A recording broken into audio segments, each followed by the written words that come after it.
Namo Buddhaya. Perkenalkan, nama saya Iis Sugiarti dari TK Widya Putra, Pati, Jawa Tengah. Indonesia terdiri dari berbagai suku, bahasa, budaya, ras, serta agama. Sebagai negara multikultural, keragaman ini menjadi suatu identitas sekaligus keunggulan yang tidak dimiliki oleh negara lain. Keunggulan atau kelebihan yang dimiliki ini tentunya tidak bisa lepas dari adanya kekurangan. Masalah intoleransi semakin hari bahkan semakin rumit. Saat ini pelaku kasus intoleransi juga terjadi di kalangan pelajar. Menurut survei yang diadakan oleh Setara ditemukan bahwa sikap intoleransi aktif pada siswa setara SMA pada tahun 2023 mengalami kenaikan sebanyak 5% jika dibandingkan dengan tahun 2016. Tindak intoleransi adalah masalah yang harus segera diselesaikan. Salah satu solusi yang harus dimaksimalkan adalah melalui pendidikan pengetahuan keanekaragaman sejak usia dini. TK Widya Putra adalah lembaga pendidikan anak usia dini yang berada di bawah Yayasan Pendidikan Buddha Theravada Jawa Tengah. Meskipun berada di bawah Yayasan Pendidikan Buddha, namun TK ini memberikan layanan kepada seluruh anak tanpa melihat latar belakang agamanya.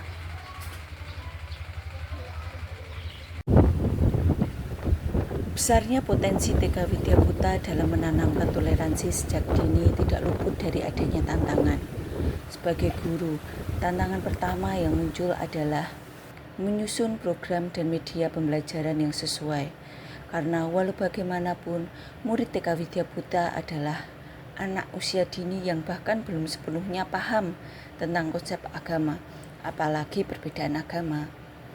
Tantangan yang kedua adalah keterbatasan guru kelas dalam memperdalam pengetahuan murid terkait agama yang dianutnya sendiri. Sangat penting untuk memahami agama yang dianut sendiri sebelum belajar memiliki sikap toleransi pada pemeluk agama lain. Kemudian, untuk tantangan ketiga terkait dengan orang tua atau wali murid. Melibatkan wali murid adalah langkah yang sangat krusial, apalagi peran aktif wali murid di rumah tentu akan memberikan potensi keberhasilan pembelajaran di sekolah. Setelah menganalisa berbagai potensi yang dimiliki, guru merumuskan berbagai aksi melalui proses pembelajaran.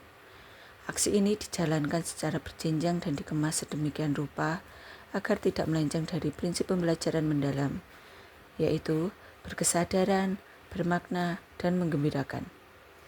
Berikut ini ada 4 aksi yang bisa disebut dengan 4P. P pertama adalah pembiasaan. Pembiasaan berdoa adalah salah satu wujud praktek agama yang paling mendasar. Terdapat 2 poin yang membuat kegiatan doa di Widya Putra memiliki kelebihan. Pertama, sebagai bentuk menghargai perbedaan, guru menyusun doa sebelum pelajaran dengan bahasa yang lebih umum dan tidak condong ke agama tertentu. Sedangkan doa sebelum makan dilakukan secara bergiliran menggunakan doa sesuai agama anak. P yang kedua adalah pengalaman belajar. Pengalaman belajar adalah tahapan yang sangat penting dalam kegiatan ini.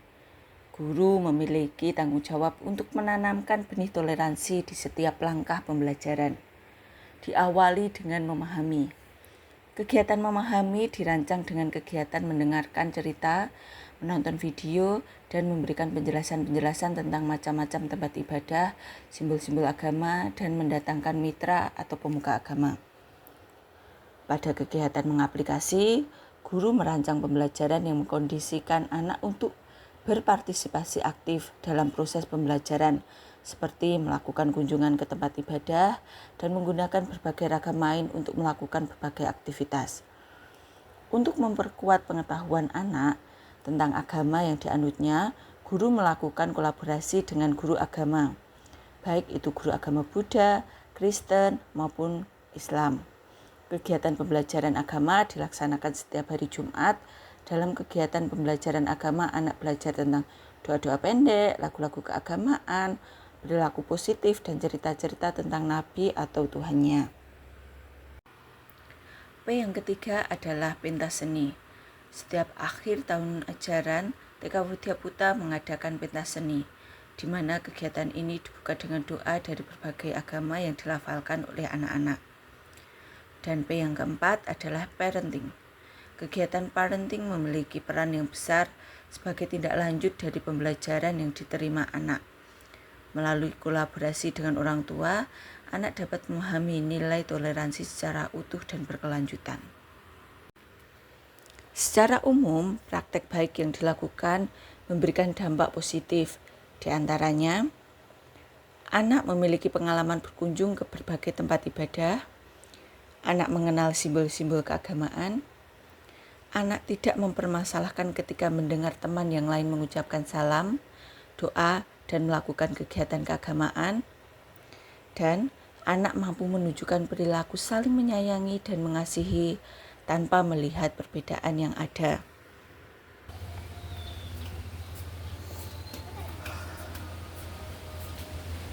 Besar harapan untuk bisa mewujudkan anak Indonesia yang berkewargaan, menghargai keberagaman dan menjunjung tinggi perbedaan. Pada akhirnya, guru berharap segala hal yang diupayakan dapat mengkondisikan anak untuk memiliki pengetahuan dan pemahaman keberagaman yang kokoh. Kelak ketika lulus dan berada di lingkungan yang lebih luas, tidak terkejut pada perbedaan dan mampu menyikapinya. Pada akhirnya, murid TK Widya Putra menjadi agen toleransi dimanapun mereka berada. Sekian, terima kasih.